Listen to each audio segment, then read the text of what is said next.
imwe muri iki kiruhuko umwana mu gihe aruhuka isaha imwe ku munsi irabyara ikintu gikomeye cyane mu gihe azatangira amasomo. Nkunda kubwira abantu cyane cyane mu bihe by'ibiruhuko si ukuvuga ko umwana ari igihe cyo kureba televiziyo cyangwa kurwara ku matelefone. Twebwe ababyeyi tugomba kubigiramo uruhare. Akenshi tubwira abana ngo barananiranye ariko ni twebwe tubananiza cyangwa ni twebwe tunanirana twebwe ababyeyi. Muraba bavandimwe badusangire niko stanga. Uyu munsi nashaka kubaganiriza ku kintu ni gutubyaza abana umusaruro mu gihe cy'ibiruhuko, cyane cyane umusaruro nshaka kuvuga ahangaha ku bintu by'amasomo. Ubwongo bw'umwana si ngombwa ko buruhuka mu bintu bigenda byo kwiga ashobora kwiga igihe cyose, amezi 12 ku mezi 12 yakwiga, ariko bitewe n'uburyo ubikoramo nibyo bintu biba bikenewe cyane. Mu biruhuko ndavuga cyane cyane abangaba bari muri Leta Zunze Ubumwe za Amerika bakunda kumurikira. Muri ibi biruhuko nibyo biruhuko byiza cyane yo gutegura umwana umwaka utaha. Gute? Isa imwe ku munsi. Ndabaho urugero. Abana banjye ndabaho urugero rwabo, mumbabarire nimugire ngo ndimo kwirata cyangwa iki. Ndabaho urugero mbabwire n'ibintu byavuyemo mutaza kubyumva nabi. Ndabizi neza yuko ko imico yacu y'umuntu atubwiza ukuri cyangwa duha urugero rwe, akenshi ikintu cya mbere kizamu ngo agiye kutwirataho. Ahubwo mukuremo ibyo inama cyangwa mukuremo ibintu ushaka kubabwira ahangaha. Tuhugira cyane cyane mu bana mu biruhuko niwe kanya tuvuga ngo bakabyuka saa 4 za nijoro, ubwongo bugatangira buhindura imibereho yabo. Ubwongo nimba bwari bwamenyerewe kubyuka saa 1, saa 1 n'igice, saa 2, si ngombwa ko umwana abyuka saa 3 kuko ubwongo bizamugora igihe agiye gutangira ku ishuri. Ni ngombwa ko umwana amenyera, ashobora kubona nap ugiye kwiruhuko cyangwa sieste ya nyuma ya saa 6, ariko si ukuvuga yuko ko ni umwanya wo kuryama atinze cyangwa umwanya wo kubyuka atinze. Oya, ntabwo ari uko bimeze. Hari porogaramu ihari bita Khan Academy.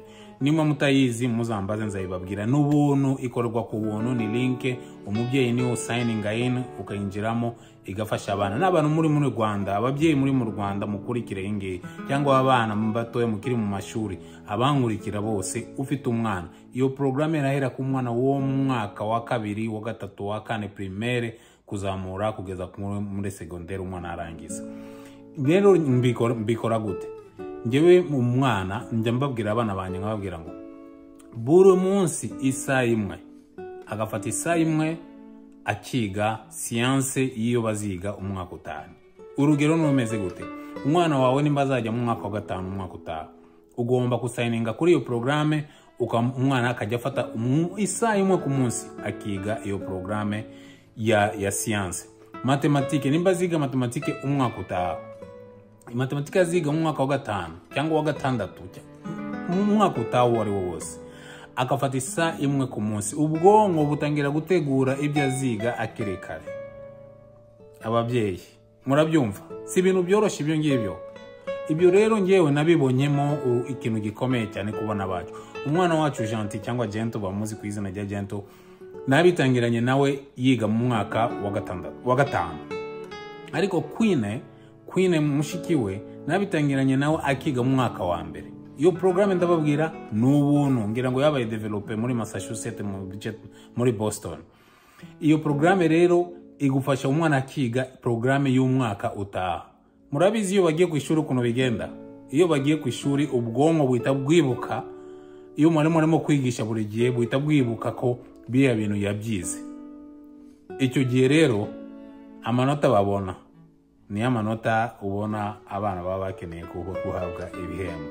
Ariko rero naho umubyeyi, igihembo cya mbere ni byiza uhita ubona yuko ko umwana arimo gutera imbere. Iki gihe si igihe cy'umwana kwiyongera ibiro. Iki nicyo gihe cya mubyeyi n'umwana kuba inshuti. Nicyo gihe cy'umwana n'umubyeyi kuba inshuti. Nkunda kubwira ibi bintu ahangaha, umwana nutamugira inshuti yawe azagenda ashaka indi inshuti hanze, hanyuma rero uvuge ngo umwana yarananiranye. Reka mbekera aho ngaho. Niba ufite ikibazo kuri ibi ngibi, ndashaka ubwire umubyeyi uri aho ngaho, twebwe ababyeyi dufite uruhare rwo gufata abana bacu tukabashiramo ibintu byiza bibubaka, abandi bataza kubibashiriramo. Reka tugumane hanga kure dusangire Imana ibaho umugisha.